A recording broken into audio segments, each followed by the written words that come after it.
காட்டில் நடக்கும்போது அமைதி இருப்பதாக தோன்றும். மரங்கள் அமைதியாய் நிற்கும். ஆனால் இதை ஏமாற்று. உங்கள் காலடியில் ஒரு உலகம் மலருகிறது. மண்ணை தோண்டி பார்த்தால் அங்கே லட்சக்கணக்கான வெள்ளை நூல்கள் தெரியும்.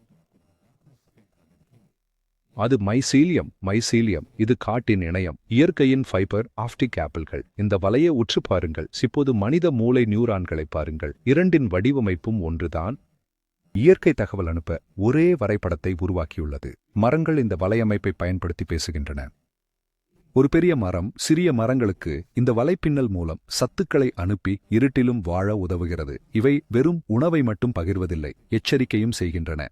ஒரு மரத்தை பூச்சிகள் தாக்கினால் அது உடனே இந்த இணையம் வழியே மற்ற காடுகளுக்கு தற்காப்புக்கு தயாராக சிக்னல் அனுப்பும். நாம் ஒவ்வொரு மரமும் தனி என்று நினைக்கிறோம், ஆனால் பூமிக்கு அடியில் முழு காடும் ஒரே உடல். ஒரு மரத்தின் வலியை மற்ற மரம் உணர முடியும். நாம் 30 வருடங்களுக்கு முன் இணையத்தை உருவாக்கினோம்.